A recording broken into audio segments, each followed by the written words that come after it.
नमस्कार दोस्तों। आज की कहानी एक ऐसे सफर की है जहां मंजिल तक पहुंचना सबसे बड़ी राहत नहीं थी, बल्कि रास्ते को पीछे छोड़ पाना था। ये कहानी हमें एक बस ड्राइवर ने भेजी। उसने कहा, रात में पहाड़ का रास्ता सिर्फ रास्ता नहीं होता। तो बिना देर किए चलिए सुनते हैं आज की डर महसूस होने वाली कहानी। मेरा नाम रामप्रसाद ठाकुर है, लोग रामा बोलते हैं, और पिछले 15 साल से मैं पहाड़ों में बस चला रहा हूं। शिमला बस स्टैंड की सुबह अगर किसी ने देखी है ना, तो वो समझ जाएगा, पहाड़ कभी पूरी तरह सोते नहीं।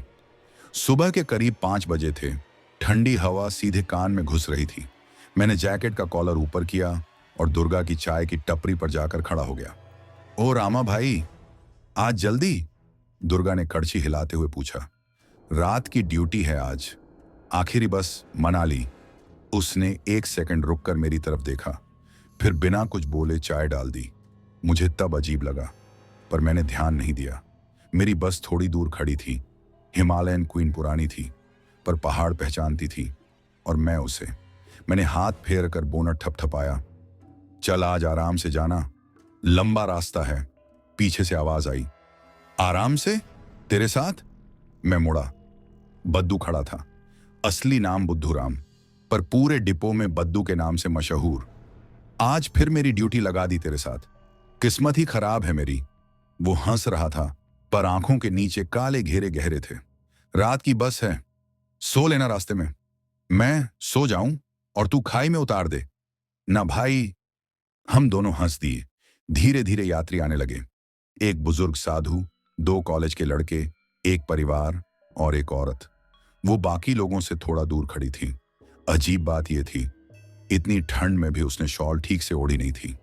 बद्दू टिकट काटते काटते बोला, रामा, वो औरत कब से खड़ी है, किसी से बात भी नहीं कर रही। मैंने एक नजर देखा। वो बस को देख रही थी, ऐसे जैसे पहचानती हूं। मैंने सोचा कोई इंतजार कर रही होगी। शाम तक बस तैयार हो गई। कागज, डीजल, चेकिंग सब खत्म। जब मैंने सीट पर बैठकर चाबी लगाई, तो एक पल को लगा अंदर पहले से कोई बैठा है। मैंने तुरंत पीछे देखा। सब यात्री अभी चढ़ ही रहे थे। मैंने सिर झटका। नींद कम हुई है। बस इंजन स्टार्ट किया। हवा और ठंडी हो गई, और तभी बद्दू धीरे से बोला, रामा, तूने अभी हॉर्न मारा था क्या? मैंने कहा, नहीं। बस का हॉर्न अपने आप एक बार बजा। बस स्टैंड से निकलते निकलते अंधेरा बैठ चुका था। शिमला की लाइटें पीछे पहाड़ पर ऐसे चमक रही थीं जैसे आसमान उल्टा लटक गया हो। मैं धीरे धीरे क्लच छोड़ते हुए बस को ढलान पर ले आया। बद्दू ने दरवाजा पटका और मेरे पास वाली छोटी सीट पर धम्म से बैठ गया। आज ठंड कुछ ज्यादा नहीं लग रही? उसने हाथ रगड़ते हुए कहा। जनवरी है भाई, पहाड़ है, ठंड ही होगी। उसने कुछ बोलने के बजाय पीछे देखा, फिर दोबारा मेरी तरफ झुका। पर अंदर क्यों लग रही? मैंने जवाब नहीं दिया। सच कहूं तो मुझे भी लग रही थी। हीटर चल रहा था फिर भी। संजौली पार करते ही कोहरा पतली परत की तरह सामने आने लगा। हेडलाइट्स सड़क को काटते हुए आगे बढ़ रही थीं। रेडियो ऑन किया तो पुराना पहाड़ी गाना बजने लगा। आवाज साफ थी। फिर अचानक बीच में खड़खड़ाहट आई, जैसे किसी ने स्टेशन पकड़ने की कोशिश की हो। बद्दू बोला, स्टेशन जा रहा है क्या? मैंने नॉब घुमाया। 2 सेकंड गाना साफ, फिर वही खड़खड़ाहट, और एक पल के लिए लगा बीच में कोई बोल रहा है। मैंने तुरंत रेडियो बंद कर दिया। पीछे से कॉलेज वाले लड़के गाना गुनगुना रहे थे। परिवार वाला बच्चा सीट पर उछल रहा था। सब बिल्कुल नॉर्मल। लेकिन रियर व्यू मिरर में मेरी नजर उसी औरत पर अटक गई। वो खिड़की से बाहर नहीं, सीधे आगे देख रही थी, मेरी तरफ, जैसे मैं ड्राइव नहीं कर रहा, उसे कहीं ले जा रहा हूं जहां वो पहले भी गई है। ढली के पास पुलिस बैरियर मिला। मैंने बस रोकी। एक सिपाही चढ़ा। कागज दिखाओ। मैंने फाइल दी। वो आराम से देखने लगा, फिर बोला, रात की आखिरी बस? हाँ। उसने 1 सेकंड रुककर मेरी तरफ देखा। आज मत ले जाओ तो अच्छा है, ऊपर बहुत कोहरा है। मैं हंस पड़ा। साहब रोज का काम है। वो कुछ बोलते बोलते रुक गया, फिर उतर गया। बस आगे बढ़ी तो बद्दू बोला, अजीब था वो। क्यों? ऐसे देख रहा था जैसे हमें पहचानता हूं। मैंने कुछ नहीं कहा। बस मोड़ पर चढ़ गई।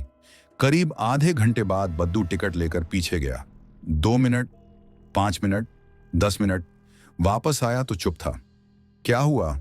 वो बैठ गया। धीरे से बोला, रामा, एक सीट एक्स्ट्रा है। मतलब? लिस्ट में 23 यात्री, बस में 24 बैठे हैं।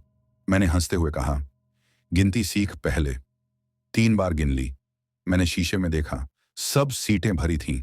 फिर भी मुझे नहीं समझ आया कौन एक्स्ट्रा है। तभी पीछे से बच्चे की आवाज आई, मम्मी, ये आंटी पहले यहां नहीं बैठी थी ना। बस में अचानक चुप्पी हो गई। बच्चे की आवाज के बाद कुछ सेकंड तक बस में अजीब सी खामोशी छा गई। मैंने रियर व्यू मिरर में देखा, बच्चे की मां ने तुरंत उसका मुंह अपनी तरफ कर लिया। चुप बैठ, ड्राइवर अंकल को परेशान मत कर। लेकिन बच्चा पीछे ही देख रहा था, उसी सीट की तरफ। मैंने सड़क पर ध्यान रखने की कोशिश की, पर हाथ अपने आप स्टीयरिंग कसते जा रहे थे। बद्दू धीरे से मेरे पास झुका। रामा, पीछे तीसरी लाइन, खिड़की वाली सीट। मैंने कहा, ड्रामा मत कर, मैं मजाक नहीं कर रिया। जब शिमला से निकले थे वहां कोई नहीं था, अब बैठी है। मैंने शीशे में देखने से खुद को रोका। पहाड़ की सड़क पर 1 सेकंड का ध्यान भी हटे तो सीधा नीचे। थोड़ी देर बाद मैंने बस साइड में रोक दी। सब लोग ठीक से बैठ जाएं, चेक कर लेते हैं, मैंने ऊंची आवाज में कहा, जैसे सामान्य बात हो। बद्दू पीछे गया। मैं सीट से उठकर दरवाजे पर खड़ा हो गया। ठंडी हवा अंदर घुसी तो एक झुरझुरी सी दौड़ गई। एक एक सीट देखते हुए बद्दू आगे आया। सब ठीक? और? उसने मेरी आंखों में देखा, सिर हिला दिया। अब 23 ही हैं। मतलब? वही सीट खाली। मैंने खुद जाकर देखा, सीट सच में खाली थी, पर गद्दा हल्का सा दबा हुआ था, जैसे कोई अभी अभी उठा हो। मैंने हाथ लगाया, ठंडा, इतना ठंडा कि जैसे बाहर की बर्फ छू ली हो। पीछे से साधु बाबा बोले, चलो बेटा, देर हो जाएगी, रात पहाड़ पर रुकना ठीक नहीं। मैं तुरंत ड्राइविंग सीट पर लौट आया और बस आगे बढ़ा दी। कसौली के बाद कोहरा घना होने लगा। हेडलाइट बस से 2 कदम आगे तक ही जा रही थी। सड़क गायब सी लग रही थी। बस अंदाज से चला रहा था। बद्दू अब मजाक नहीं कर रहा था, चुपचाप आगे देख रहा था। मैंने माहौल हल्का करने को रेडियो ऑन किया। पहले सन्नाटा, फिर अचानक वही गाना जहां से पहले बंद किया था, बिल्कुल उसी लाइन से। हम दोनों एक साथ रेडियो की तरफ देखने लगे। मैंने धीमे से पूछा, तूने चलाया? मैंने छुआ भी नहीं। गाना कुछ सेकंड चला, फिर आवाज भारी हो गई, जैसे टेप धीमा पड़ रहा हो, और बीच में किसी की सांस सुनाई दी। मैंने झटके से रेडियो बंद कर दिया। बस में बैठे लोग शायद सोने लगे थे। सिर्फ टायरों की आवाज और इंजन की गूंज थी। तभी सामने सड़क पर कुछ हल्का सा हिला। मैंने ब्रेक हल्का दबाया। कोहरे में जैसे कोई खड़ा हो। मैंने हॉर्न मारा। एक बार, वो हिला नहीं। दूसरी बार हॉर्न दबाया, हॉर्न बजा ही नहीं। मेरे पैर अपने आप ब्रेक पर जोर से पड़ गए। बस झटका खाकर रुक गई। कोहरा थोड़ा हटकर फिर जमा, और सड़क पर कुछ भी नहीं था। बस रुकते ही पीछे हलचल होने लगी।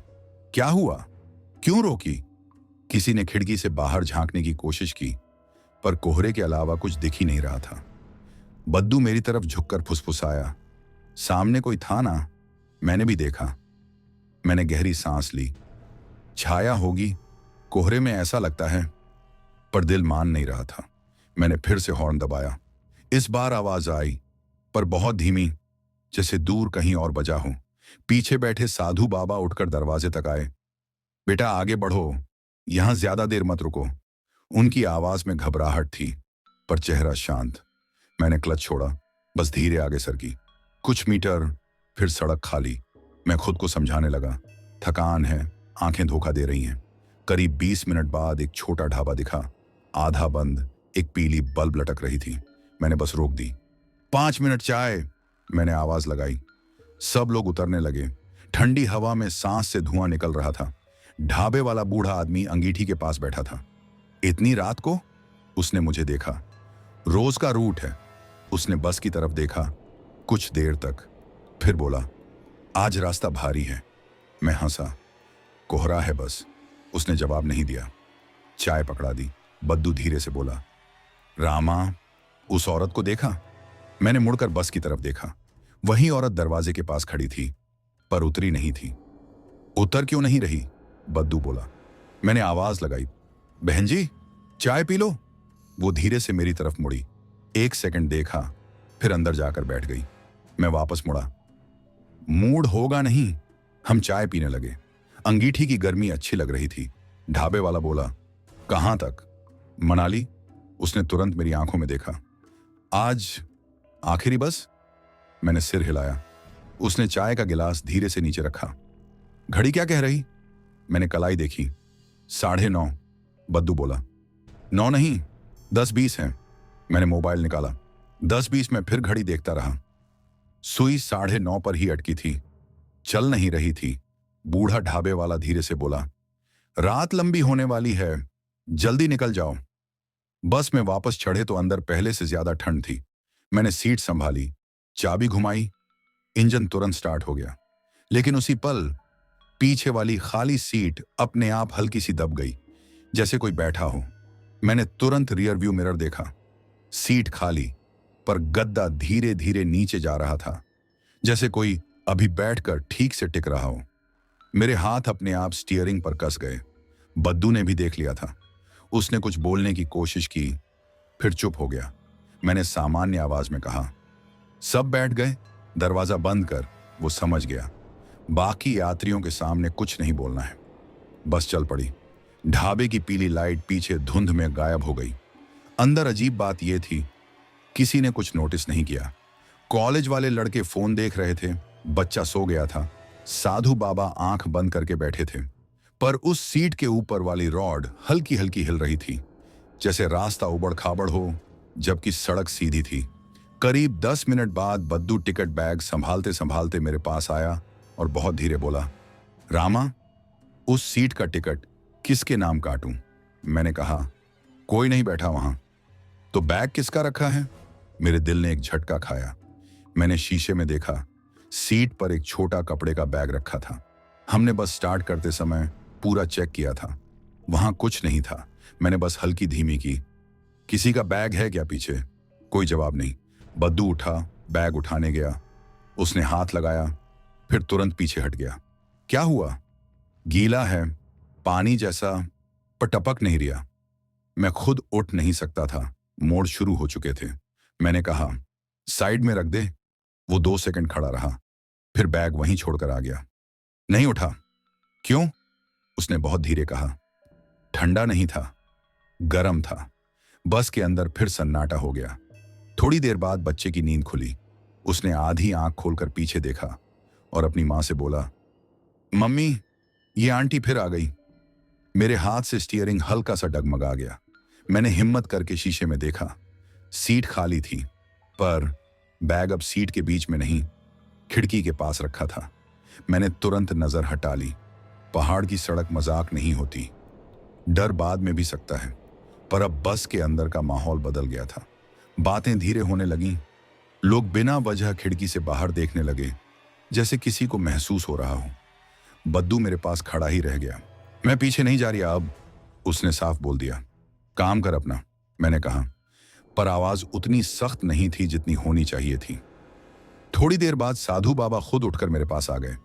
बेटा, पानी मिलेगा? मैंने बोतल दी। उनके हाथ कांप रहे थे। उन्होंने पानी पिया, फिर बोले, बस में एक जगह ठंडी है, बहुत ठंडी, वहां मत रुकना ज्यादा देर। मैंने कुछ जवाब नहीं दिया, बस सड़क देखता रहा। करीब आधा घंटा बाद हम सोलन के पास पहुंचे। दूर कुछ दुकानें खुली दिखी। मैंने बस रोकी। 5 मिनट, जो उतरना हो उतर जाओ। इस बार आधे लोग उतर गए। मैं सीट पर ही बैठा रहा। बद्दू बोला, चल नीचे, दिमाग साफ होगा।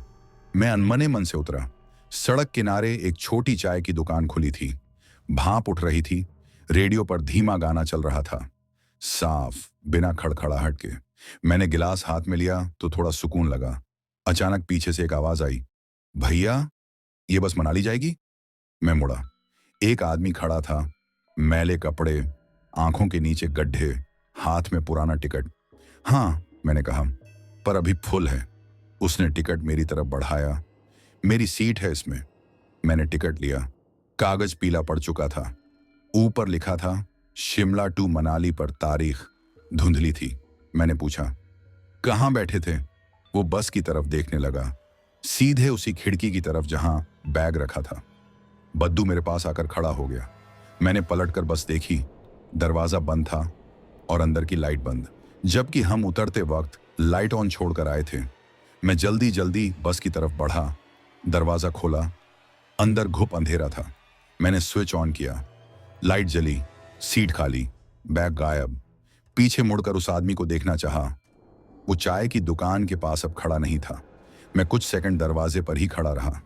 पीछे सड़क, चाय की दुकान, लोग, सब वैसे ही थे। बस के अंदर फिर देखा, सीट सच में खाली थी। बद्दू, तूने बैग उठाया? मैंने बिना मुड़े पूछा। मैं तेरे पीछे ही खड़ा हूं। उसकी आवाज कांप रही थी। मैं धीरे से अंदर गया, गद्दे पर हाथ रखा। इस बार न ठंडा न गर्म, बिल्कुल सामान्य, जैसे कुछ हुआ ही नहीं। हम दोनों वापस नीचे उतरे। मैंने उस आदमी को ढूंढा जिसने टिकट दिखाया था। दुकान वाले से पूछा, अभी यहां एक आदमी खड़ा था? वो बोला, तुम दोनों ही तो खड़े थे। मैंने ज्यादा बात नहीं बढ़ाई। सब यात्री वापस चढ़ गए। मैं सीट पर बैठा, चाबी घुमाई, इंजन स्टार्ट। पर एक अजीब बात हुई। इस बार बस स्टार्ट होते ही रेडियो अपने आप ऑन हो गया। कोई गाना नहीं, सिर्फ हवा जैसी आवाज। मैंने तुरंत बंद कर दिया। बस फिर चल पड़ी। सोलन की लाइटें पीछे छूटने लगी। आगे पहाड़ काले धब्बों की तरह दिख रहे थे। करीब 15 मिनट बाद पीछे से आवाज आई, भैया 1 मिनट, बस रोकना।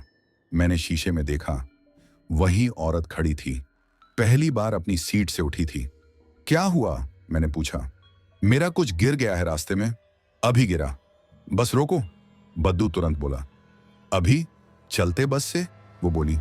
यहीं गिरा है, पीछे, मैं ले आती हूं। मैंने आसपास देखा, घना अंधेरा, कहीं कुछ नहीं। सड़क के दोनों तरफ गहरी ढलान। यहां नहीं रुक सकते, मैंने कहा, आगे ढाबा आएगा। वो कुछ सेकंड मुझे देखती रही, फिर बिना कुछ बोले वापस बैठ गई। पर बैठते वक्त उसने जो कहा वो सिर्फ मुझे सुनाई दिया, आगे नहीं आएगा। मैंने तुरंत ब्रेक हल्का दबाया, खुद को संभाला। क्या? मैंने पीछे देखा। वो खिड़की से बाहर देख रही थी, जैसे कुछ बोली ही नहीं। बद्दू ने पूछा, क्या हुआ? कुछ नहीं, बस चलती रही। 2 मोड़ बाद सड़क सीधी हुई और दूर तक खाली। पर मुझे याद था, इस रास्ते पर थोड़ी दूर आगे हमेशा एक ढाबा पड़ता है। हम गुजर गए, वहां कुछ भी नहीं था, सिर्फ काली चट्टान और टूटी रेलिंग। मैंने तुरंत ब्रेक हल्का सा दबाया, बस धीमी हो गई। मैं सड़क को पहचानता था, 15 साल से चला रहा हूं। यहां ढाबा होता है, हमेशा होता है। बद्दू बोला। क्या हुआ फिर? मैंने सामने इशारा किया। यहां चाय की दुकान थी। वो कांच से झुककर देखने लगा। कहां? यहां तो कुछ भी नहीं। सच में, सिर्फ काली चट्टान और टूटी रेलिंग, जैसे सालों से कोई दुकान बनी ही ना हो। पीछे से एक बुजुर्ग यात्री बोले, भैया गाड़ी क्यों धीमी कर दी? मैंने तुरंत स्पीड बढ़ाई। कुछ नहीं, मोड़ देख रहा था, लेकिन दिल तेज धड़क रहा था। थोड़ी देर बाद बद्दू धीरे से बोला, रामा, तूने उस औरत की सीट देखी? मैंने शीशे में देखा। वो खिड़की से लगी बैठी थी, पर उसका शीशा पूरी तरह धुंधला था। बस के बाकी शीशे साफ थे, जैसे अंदर से भाप जमा हो। मैंने खुद को समझाया, सांस की नमी होगी। तभी वो औरत बिना मेरी तरफ देखे बोली, यहां पहले रुकते थे ना तुम? मेरे हाथ अपने आप स्टीयरिंग पर कस गए। मैंने जवाब नहीं दिया। वो फिर बोली, अब नहीं रुकते, सही है, वहां रुकना ठीक नहीं। बद्दू ने मेरी तरफ देखा। तू जानता है इसे? मैंने सिर हिला दिया। नहीं। कुछ देर सब शांत रहा। फिर अचानक बस के अंदर हल्की सी खुशबू फैलने लगी, गीली मिट्टी जैसी, बारिश के बाद की। पर बाहर तो महीनों से बारिश नहीं हुई थी। पीछे बच्चा बोला, मम्मी, पानी की स्मेल आ रही है। उसी समय मेरे पैरों के पास कुछ टपका। मैंने नीचे देखा, फर्श पर एक पानी की बूंद, फिर दूसरी। मैंने ऊपर देखा, बस की छत बिल्कुल सूखी थी। बद्दू झुककर बोला, कहां से आ रही है? मैंने जवाब नहीं दिया, क्योंकि बूंदें मेरी सीट के पीछे वाली लाइन से आ रही थी। वही सीट जहां कुछ देर पहले बैग रखा था। मैंने गर्दन मोड़कर पीछे देखने की कोशिश की, पर चलते मोड़ पर पूरी तरह मुड़ना खतरे की बात थी। फिर भी शीशे में झांका, फर्श पर पानी की पतली लकीर आगे की तरफ आ रही थी। धीरे धीरे, जैसे बस चढ़ाई पर हो और पानी पीछे से बहकर आगे आ रहा हो। बद्दू उठकर आधा कदम पीछे गया, फिर रुक गया। मैं हाथ नहीं लगाऊंगा, उसने पहले ही बोल दिया। पीछे बैठे कॉलेज वाले लड़के हंस पड़े। कंडक्टर भैया डर गए। उन्हें शायद मजाक लग रहा था। मैंने बस एक सीधा टुकड़ा देखकर साइड लगाई। कोई बोतल गिरी होगी, मैंने ऊंची आवाज में कहा ताकि सब सामान्य लगे। मैं खड़ा हुआ और धीरे धीरे पीछे पहुंचा। वही सीट, नीचे फर्श गीला पर सीट सूखी। मैंने हाथ लगाया, पानी बर्फ जैसा ठंडा। तभी बगल वाली खिड़की पर धुंध जमने लगी, धीरे धीरे, जैसे किसी ने अंदर से फूंक मारी हो। और उस धुंध पर एक उंगली से लाइन खींची, सीधी ऊपर से नीचे तक। मेरे हाथ अपने आप पीछे हट गए।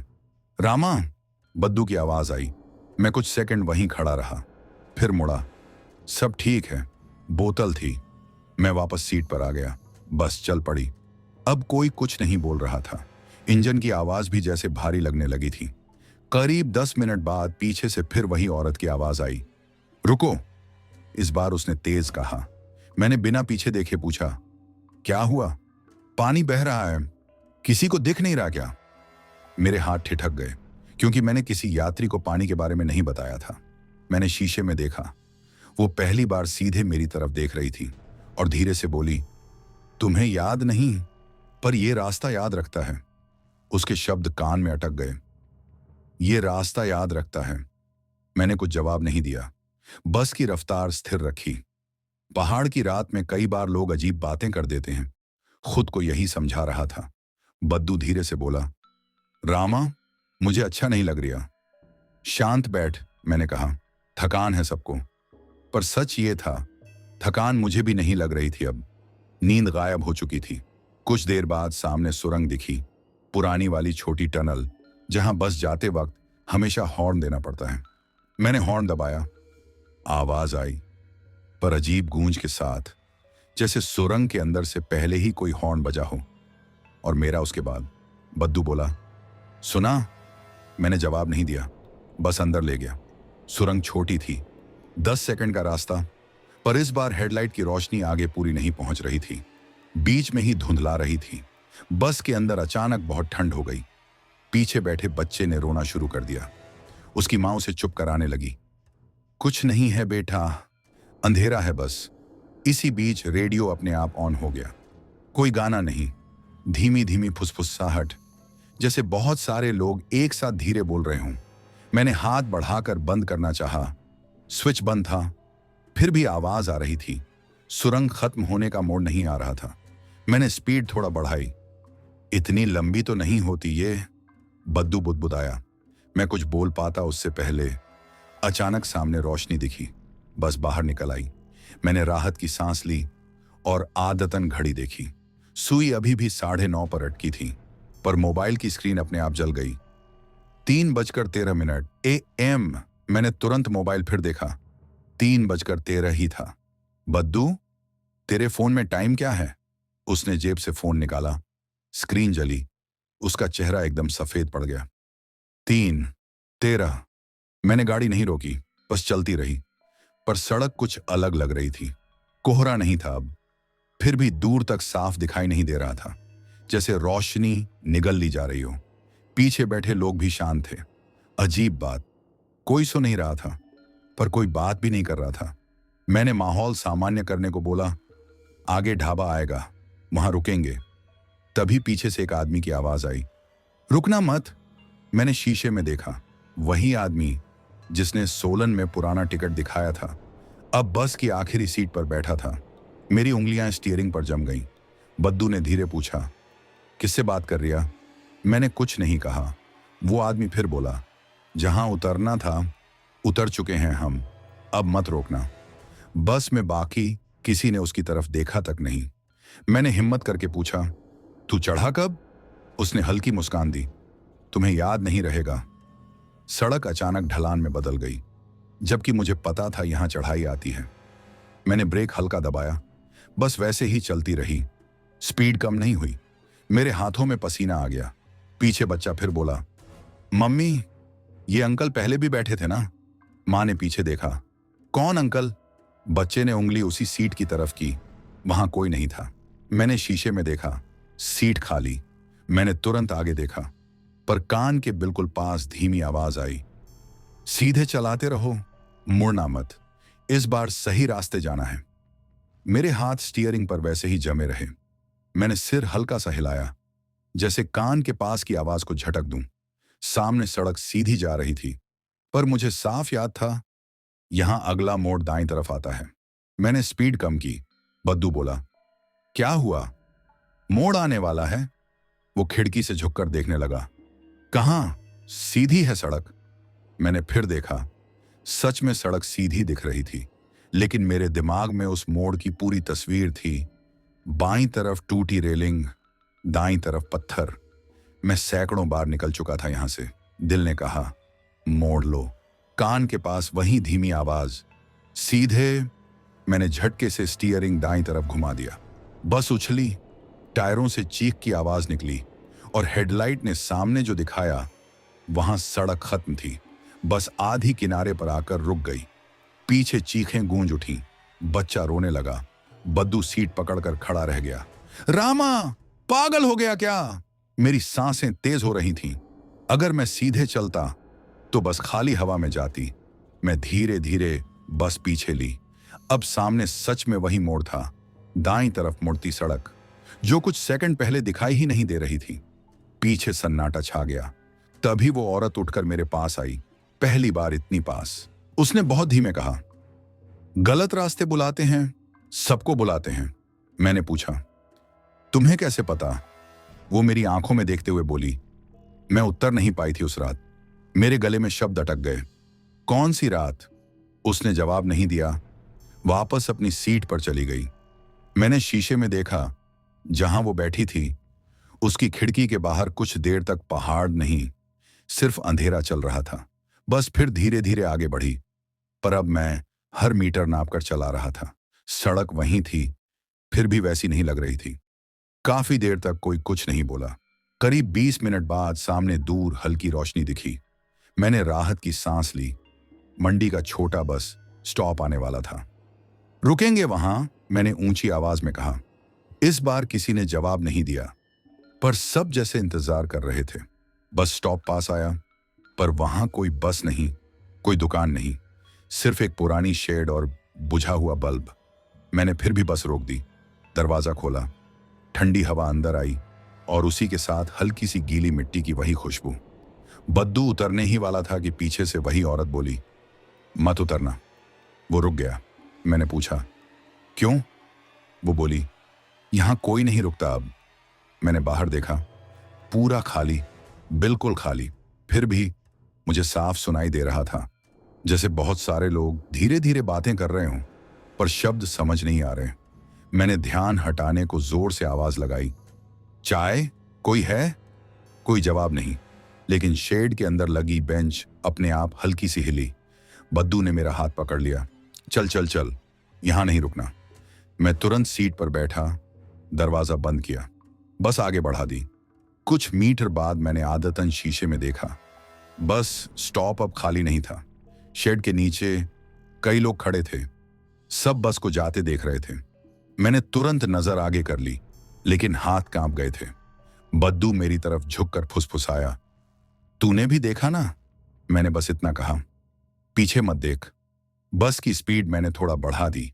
इंजन की आवाज अब ज्यादा तेज लग रही थी, या शायद अंदर की खामोशी बढ़ गई थी। कुछ देर बाद पीछे बैठे साधु बाबा फिर उठे और धीरे धीरे चलते हुए मेरे पास आए। बेटा, अभी जो जगह आई थी वहां कोई नहीं रुकता अब। मैंने पूछा, क्यों? उन्होंने सीधा जवाब नहीं दिया। बोले, पुराना रास्ता था, लोग इंतजार करते रह गए थे। मेरे गले में जैसे कुछ अटक गया। किसका? वो बोले, जिसे लेने कोई नहीं आया। इतना कहकर वो वापस अपनी सीट पर बैठ गए। बस आगे बढ़ती रही। पहाड़ अब और सुनसान हो गए थे।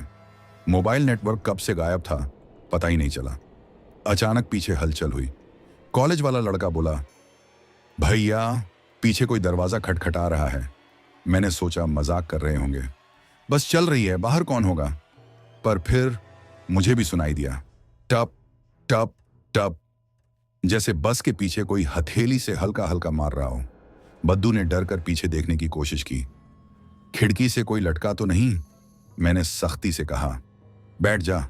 आवाज कुछ सेकंड रुकी, फिर एकदम पास। थक। ऐसा लगा जैसे ठीक मेरी सीट के पीछे से आई हो। मैंने धीरे से शीशे में देखा। पीछे की आखिरी खिड़की पर धुंध जमी थी और उस पर अंदर की तरफ से नहीं, बाहर की तरफ से एक हथेली का निशान बना हुआ था। मैंने ब्रेक दबाने का सोचा, फिर पैर वापस हटा लिया। चलती बस रोकना सही नहीं लगा। बद्दू अब सीट से उठकर आधा मुड़ा हुआ था। रामा, बाहर कोई है? बैठ जा, मैंने दांत भींचकर कहा। कोई नहीं है, पर आवाज फिर आई। टप टप। इस बार खिड़की से आगे, बस की साइड से, जैसे कोई साथ साथ चल रहा हो। पीछे बैठे दो लोग घबराकर खड़े हो गए। भैया, गाड़ी रोको। मैंने जवाब नहीं दिया। स्पीड थोड़ी और बढ़ा दी। आवाज कुछ सेकंड साथ चलती रही, फिर अचानक बंद। बस के अंदर सन्नाटा, सिर्फ इंजन और टायरों की गूंज। करीब 5 मिनट बाद सड़क के किनारे छोटा पुल आया। उसके बाद हमेशा एक चाय का खोखा पड़ता था। मैंने बस धीमी की, शायद रुक कर सब शांत हो जाए। पर पुल पार करते ही खोखा नहीं था, सिर्फ जली हुई लकड़ी के काले निशान, जैसे कभी कुछ था वहां। बद्दू धीरे बोला, आज सब चीजें गायब क्यों हो रही हैं? मैंने कोई जवाब नहीं दिया। तभी पीछे वही औरत पहली बार जरा ऊंची आवाज में बोली, क्योंकि ये वही रास्ता नहीं है। सबकी नजर उसकी तरफ गई। मैंने शीशे में देखा, वो खड़ी थी, सीट पकड़े और खिड़की के बाहर देख रही थी। मैंने पूछा, मतलब? वो धीरे से बोली, रास्ता वहीं दिखता है, पर हर बार वहीं नहीं होता। बस में बैठे लोग एक दूसरे को देखने लगे। तभी आगे साइन बोर्ड दिखा। मैंने पढ़ा और हाथ अपने आप स्टीयरिंग पर जकड़ गए। उस पर लिखा था, शिमला 12 किलोमीटर। मेरे मुंह से खुद ब खुद निकला, ये गलत है। बद्दू आगे झुक गया। क्या? मैंने बोर्ड की तरफ इशारा किया। हम शिमला से निकले थे, शिमला की तरफ कैसे जा रहे? पीछे बैठे लोग भी खिड़की से देखने लगे। किसी ने हंसने की कोशिश की, शायद दूसरा शिमला होगा, पर पहाड़ों में हर ड्राइवर जानता है, ये वही बोर्ड था, वही रंग, वही टेढ़ा खंभा, जो बस स्टैंड से कुछ दूर लगा है। मैंने बस साइड लगाई, इंजन चालू, पर मैं कुछ सेकंड चुप बैठा रहा। बद्दू बोला, जीपीएस देख। मैंने मोबाइल उठाया, नेटवर्क नहीं, मैप खुला, फिर घूमता गोला और स्क्रीन फ्रीज। उसी समय पीछे से वही औरत धीरे बोली, वापस मत मुड़ना। मैंने पूछा, तो जाए कहां? उसने जवाब नहीं दिया।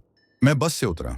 ठंडी हवा एकदम तेज लगी, जैसे रात अचानक गहरी हो गई हो। सड़क सुनसान, कोई गाड़ी नहीं, कोई आवाज नहीं। मैंने पीछे बस की तरफ देखा। अंदर सारे लोग बैठे थे, पर कोई बात नहीं कर रहा था, जैसे इंतजार कर रहे हों। मैंने फिर बोर्ड की तरफ देखा। अब उस पर धुंध जम गई थी। धीरे धीरे अपने आप उस धुंध पर लकीर बनने लगी। पहले एक अक्षर, फिर दूसरा। मैं पास गया, उस पर उभर आया, फिर मिलेंगे। मेरे पैरों के नीचे कंकड़ खिसक गया। मैंने तुरंत मुड़कर बस की तरफ देखा। दरवाजा अपने आप धीरे से बंद हो रहा था। मैं दौड़कर बस की तरफ भागा। दरवाजा आधा बंद हो चुका था। मैंने पकड़कर खींचा और अंदर चढ़ गया। अंदर आते ही लगा जैसे आवाजें वापस आ गईं।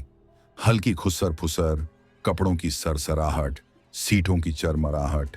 अभी तक सब बिल्कुल चुप थे। बद्दू घबराकर बोला, कहां चला गया था? अपने आप बंद हो रहा था दरवाजा। मैंने बिना जवाब दिए तुरंत सीट संभाली, चाबी घुमाई। इंजन पहले से ही चालू था। मैंने शीशे में देखा, वो औरत अब खड़ी थी। पहले कभी उसने बस चलते वक्त खड़े होकर सफर नहीं किया था। उसने धीरे कहा, रुको मत, पीछे मत देखना अब। मैंने कुछ नहीं पूछा, बस गियर डाला और गाड़ी आगे बढ़ा दी। कुछ मीटर बाद मैं आदतन रियर व्यू मिरर में देख बैठा। सड़क सीधी, खाली, लेकिन कुछ दूरी पर हेडलाइट की आखिरी रोशनी में कोई खड़ा था, ठीक वहीं जहां बोर्ड था। एक पल को लगा जैसे वहीं हमें जाते देख रहा हो। मैंने नजर हटा ली। बस के अंदर अचानक ठंड और बढ़ गई। खिड़कियों पर धुंध जमने लगी, एक साथ सभी पर। पीछे बच्चा अपनी मां से लिपट गया। मम्मी, बाहर लोग क्यों खड़े हैं? मैंने दिल कड़ा करके शीशे में फिर देखा। बस के पीछे अंधेरे में एक नहीं कई आकृतियां चल रही थीं, दूर पर बस की रफ्तार जितनी। बद्दू ने कांपते हुए पूछा, कोई पीछे आ रहा है क्या? मैंने झूठ बोला, नहीं। उसी पल बस की छत पर हल्की सी धप्पी की आवाज हुई, जैसे कोई ऊपर आकर बैठ गया हो। छत पर आवाज होते ही बस में फिर हलचल मच गई। क्या गिरा? पत्थर होगा, पेड़ की डाली लगी होगी।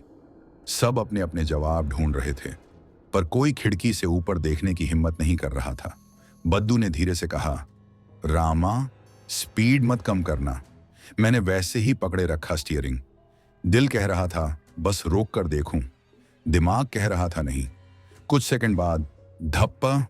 इस बार साफ महसूस हुआ छत पर कोई चल रहा है, एक कोने से दूसरे कोने तक, वजन बदलता हुआ। बस हल्की सी डोलने लगी। पीछे बैठे आदमी ने घबराकर कहा, भैया कुछ है ऊपर? मैंने सख्त आवाज में कहा, कोई नहीं, सामान खिसक गया होगा। पर हम सब जानते थे बस की छत पर आज कोई सामान था ही नहीं। बद्दू सीट पकड़कर खड़ा हो गया। मैं देख के आता। वो दरवाजे की तरफ बढ़ा ही था कि पीछे वही औरत तेज बोली, दरवाजा मत खोलना। उसकी आवाज पहली बार डरावनी नहीं, आदेश जैसी लगी। बद्दू वहीं रुक गया। मैंने शीशे में देखा, वो खड़ी थी, पर अब बाहर नहीं, बस की छत की तरफ देख रही थी, जैसे उसे पता हो ऊपर क्या है। छत पर कदमों की चाल धीरे धीरे मेरी सीट के ठीक ऊपर आकर रुक गई। फिर एक लंबी खरोंच की आवाज आई, जैसे किसी ने नाखून से धातु पर सीधी लाइन खींच दी हो। आवाज आगे से पीछे तक गई, पूरी बस में गूंज गई। बच्चा जोर से रो पड़ा। मैंने अनजाने में ऊपर देखा। मेरे ठीक ऊपर वाली सनवाइजर से हल्की मिट्टी नीचे गिरी और उसी पल विंडशील्ड के ऊपर वाले कोने में बाहर की तरफ से धीरे धीरे एक गीला हथेली का निशान बन गया। मैंने एक्सेलरेटर और दबा दिया। बस की रफ्तार बढ़ी, इंजन गुर्राया, पर छत पर चलने की आवाज साथ ही रही, जैसे जो भी था उतनी ही आसानी से साथ चल रहा हो। बद्दू बुदबुदाया, ये उत्तर क्यों नहीं रिया? मैंने कुछ नहीं कहा। कुछ देर बाद सड़क थोड़ी चौड़ी हुई और सामने छोटा सा ढाबा दिखा। एक लालटेन जल रही थी। मैंने बिना सोचे बस साइड में रोक दी। जैसे ही बस रुकी, छत पर आवाज बंद, पूरा सन्नाटा। मैंने हैंड ब्रेक खींचा। किसी ने दरवाजा खोलने की हिम्मत नहीं की। पीछे वही औरत धीरे बोली, जल्दी मत उतरना। मैंने पूछा, क्यों? वो बोली, पहले सुनो फिर उतरना। हम सब चुप रहे। कुछ सेकंड बाद बस के बाहर से कदमों की आवाज आई, धीरे धीरे, सामने से दरवाजे तक, टप टप टप, जैसे कोई भीगा हुआ रास्ते पर चलकर आया हो। दरवाजे के ठीक बाहर आकर रुक गई। मैंने शीशे से देखने की कोशिश की। लालटेन की रोशनी में सिर्फ जमीन दिख रही थी और पानी की बूंदें। फिर दरवाजे पर हल्की दस्तक हुई, ठुक ठुक। कोई आवाज नहीं, सिर्फ दस्तक। पीछे बैठे साधु बाबा ने फुसफुसाकर कहा, मत खोलना। मेरी उंगलियां दरवाजे के स्विच पर जमी थीं। तभी बाहर से बहुत धीमी आवाज आई, देरी हो गई, चलना है। दरवाजे के बाहर की आवाज सुनकर मेरी उंगलियां स्विच से हट गईं। बस के अंदर कोई हिला तक नहीं, सिर्फ इंजन की हल्की कंपन और सबकी सांसें। बद्दू मेरे कान के पास फुसफुसाया, रामा, कोई मजाक कर रिया होगा, ढाबे वाला। पर ढाबे की तरफ देखा, लालटेन जल रही थी, पर वहां कोई खड़ा नहीं था। दस्तक फिर हुई, टुक टुक, इस बार थोड़ी जोर से। पीछे वही औरत बोली, अगर खोलोगे तो कोई उतरेगा नहीं। मैंने धीरे पूछा, कौन है? बाहर कुछ सेकंड चुप्पी रही। फिर वही आवाज, अब और पास, जैसे दरवाजे से लगी हो। जो रह गया था। मेरी रीढ़ में ठंड दौड़ गई। साधु बाबा ने माला कसकर पकड़ी, बेटा गाड़ी बढ़ा दे। मैंने तुरंत गियर डाला। जैसे ही बस आगे बढ़ी, दरवाजे पर किसी ने बाहर से जोर से पकड़ लिया। पूरी बस झटके से हिली। बच्चे की चीख निकल गई। बद्दू सीट पकड़कर चिल्लाया, कोई लटका है। मैंने स्पीड बढ़ाई, 20, 30, 40। कुछ सेकंड तक खिंचाव महसूस होता रहा। फिर अचानक पकड़ छूट गई। बस आगे निकल आई। मैंने हिम्मत करके शीशे में देखा, सड़क खाली, लेकिन दूर पीछे लालटेन अब बस के बीच सड़क पर रखी थी और उसके पास कोई खड़ा था जो हमें जाते देख रहा था। मैंने पीछे देखना बंद कर दिया। सड़क अब लगातार ढलान में जा रही थी, जबकि इस हिस्से में चढ़ाई होनी चाहिए थी। मैंने ब्रेक हल्का दबाया। बस की स्पीड कम ही नहीं हुई। रामा, बद्दू की आवाज कांप रही थी। ब्रेक लगा। लगा रहा हूं। पैर पूरा दबा दिया। पैडल नीचे जा रहा था, पर बस वैसे ही भाग रही थी। पीछे से घबराहट की आवाजें उठी। क्या हुआ? धीरे चलाओ। मैंने गियर डाउन किया। इंजन गरजा। स्पीड थोड़ी थमी। तभी वही औरत धीरे बोली, रास्ता खुद चल रहा है, तुम नहीं। मैंने पहली बार पलटकर उसे देखा। तुम जानती हो ये क्या है? उसने सीधे जवाब नहीं दिया, बस खिड़की से बाहर देखते हुए बोली, जिसे लेने कोई नहीं आया, वो रास्ते से उतर नहीं पाता। सामने मोड़ आया। मैंने पूरी ताकत से स्टीयरिंग घुमाया। बस मुड़ी, पर एहसास हुआ जैसे मोड़ खत्म ही नहीं हो रहा। घुमाव चलता गया, चलता गया। बद्दू चिल्लाया, हम घूम रहे हैं। मैंने बाहर देखा। हेडलाइट हर चक्कर में वही पत्थर, वही पेड़, फिर वही पत्थर दिखा रही थी। बस गोल गोल उसी जगह घूम रही थी। पीछे लोग दहशत में थे। मैंने एकदम ब्रेक मारा। बस झटके से रुक गई। सब आगे की तरफ झुक गए। सन्नाटा। मैंने बाहर देखा। हम फिर उसी बोर्ड के सामने खड़े थे। धुंध में वही शब्द उभर रहे थे, फिर मिलेंगे। मैं कुछ सेकंड स्टीयरिंग पकड़े बैठा रहा। दिल मानने को तैयार नहीं था कि हम फिर वहीं आ गए। बद्दू फुसफुसाया, ये अभी पीछे छूटा था। पीछे से कोई बोला, हम गोल घूम गए क्या? मैंने जवाब नहीं दिया। धुंध में बोर्ड आधा छिपा था, पर लिखावट साफ दिख रही थी। वही, बिल्कुल वही। इंजन अब भी चालू था, पर आवाज धीमी लग रही थी, जैसे दूर कहीं चल रहा हो। तभी पीछे वही औरत धीरे बोली, अब समझे? मैंने पहली बार सीधे पूछा, क्या है ये सब? कुछ सेकंड वो चुप रही, फिर बोली, जिस रात बस नहीं रुकी थी, उस रात से ये रास्ता पूरा नहीं होता। मेरी सांस अटक गई। कौन सी रात? वो बोली, लोग इंतजार करते रहे, ड्राइवर नहीं रुका, बस निकल गई और रास्ता खत्म हो गया। बस के अंदर कोई आवाज नहीं थी अब। मैंने धीरे पूछा, और अब? उसने मेरी तरफ देखा। अब हर बार कोई पहुंचाने आता है, पर कोई पहुंचता नहीं। बद्दू ने घबराकर कहा, तो हम? उसने सीधा जवाब नहीं दिया। तभी बस के पीछे दरवाजे के पास हल्की दस्तक हुई। टुक। सब जम गए। फिर टुक टुक। इस बार अंदर से। हम सब ने एक साथ पीछे देखा। बस का पिछला दरवाजा अंदर की तरफ से धीरे धीरे खुल रहा था। पिछला दरवाजा आधा खुल चुका था। हवा का झोंका अंदर आया, बर्फ जैसा ठंडा, और साथ में वही गीली मिट्टी की महक। पीछे बैठे लोग सीटों से चिपक गए। कोई आगे आने की हिम्मत नहीं कर रहा था। मैं उठने ही वाला था कि औरत ने तेज कहा, मत जाना। मैं रुक गया। दरवाजा धीरे धीरे पूरा खुला। बाहर अंधेरा नहीं था। हेडलाइट की रोशनी में सड़क दिख रही थी, पर सड़क पर कोई खड़ा था। 1, 2, 3। धीरे धीरे कई आकृतियां साफ होने लगी। सब अलग अलग जगह खड़े, पर एक ही तरफ देख रहे थे, बस की तरफ। बद्दू की आवाज सूख गई, ये वही लोग हैं, बस स्टॉप वाले। उनमें से एक आगे बढ़ा। उसके कपड़े पुराने थे, भीगे हुए, और हाथ में टिकट। वही आदमी जिसने सोलन में टिकट दिखाया था। वो दरवाजे तक आया और अंदर झांका। उसकी नजर मुझ पर आकर रुकी। उसने बहुत सामान्य आवाज में कहा, इस बार रुके हो? मेरे होंठ सूख गए। तुम जाना कहाँ है? उसने जवाब नहीं दिया। पीछे खड़े बाकी लोग भी धीरे धीरे करीब आने लगे, और तभी पीछे बैठी औरत पहली बार घबराई आवाज में बोली, दरवाजा बंद करो अभी। उसकी आवाज सुनते ही जैसे मेरा होश वापस आया। मैं सीट से उठा और आगे का कंट्रोल दबाया। पिछला दरवाजा झटके से बंद हो गया। उसी पल बाहर खड़े लोग एक कदम और पास आ गए। हेडलाइट में उनके चेहरे साफ दिखे, थके हुए, शांत, जैसे बस इंतजार कर रहे हूं। बद्दू हाँफ रहा था। ये चढ़ना चाहते थे, मैंने धीरे कहा, शायद उतरना।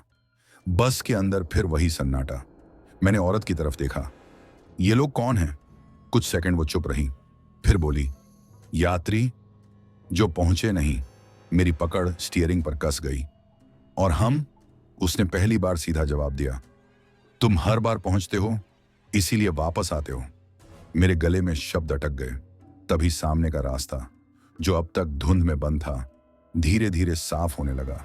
पहाड़, रेलिंग, मोड़, सब वैसा जैसा मैं पहचानता था, जैसे कुछ खुल गया हो। बद्दू बोला, रामा, ये सही वाला रास्ता है। मैंने गाड़ी गियर में डाली, बस धीरे आगे बढ़ी। मैंने हिम्मत करके रियर व्यू मिरर देखा।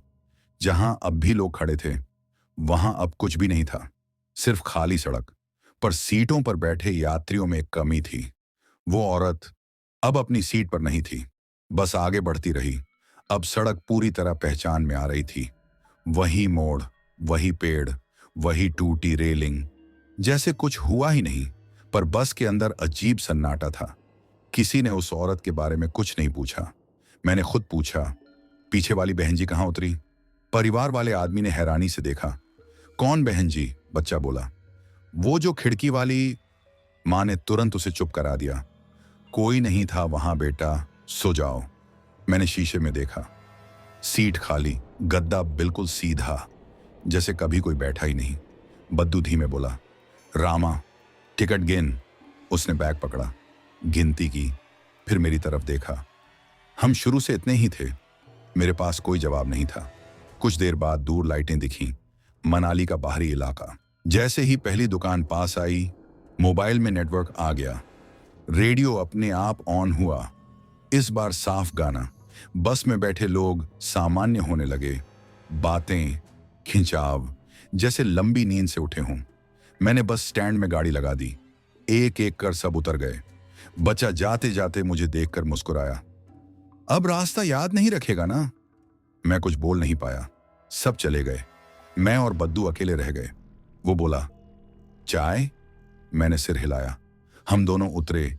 फिर मैंने एक बार बस के अंदर झांका। पीछे वाली खिड़की पर हल्की धुंध जमी थी। उस पर अंदर की तरफ से नहीं, बाहर की तरफ से धीरे धीरे एक लकीर बनी, फिर दूसरी, और शब्द उभरे, फिर मिलेंगे। मैंने तुरंत नजर हटा ली। सुबह की पहली ठंडी हवा चल रही थी, और जाने क्यों मुझे पूरा यकीन था, आज रात ये रास्ता फिर किसी का इंतजार करेगा। तो दोस्तों, उस रात के बाद मैंने बस चलाना कभी छोड़ा नहीं। रास्ते वहीं रहे, मोड़ वहीं रहे, पर हर बार जब रात गहरी होती है और कोहरा सड़क को ढक लेता है, मुझे लगता है कोई अभी भी इंतजार कर रहा है। कभी पीछे मुड़कर मत देखना। हर आवाज जवाब देने के लिए नहीं होती। कुछ रास्ते मंजिल तक नहीं ले जाते, बस याद रख लेते हैं। अगर आपको ऐसी सच्चाई जैसी लगने वाली डरावनी कहानियां सुनना पसंद है, तो खूफ क्लब को अभी सब्सक्राइब कर लीजिए, क्योंकि यहाँ हर कहानी खत्म नहीं होती। कुछ कहानियां सिर्फ अगली रात का इंतजार करती हैं। मिलते हैं अगली कहानी में। और याद रखना, रात में पहाड़ हमेशा खाली नहीं होते।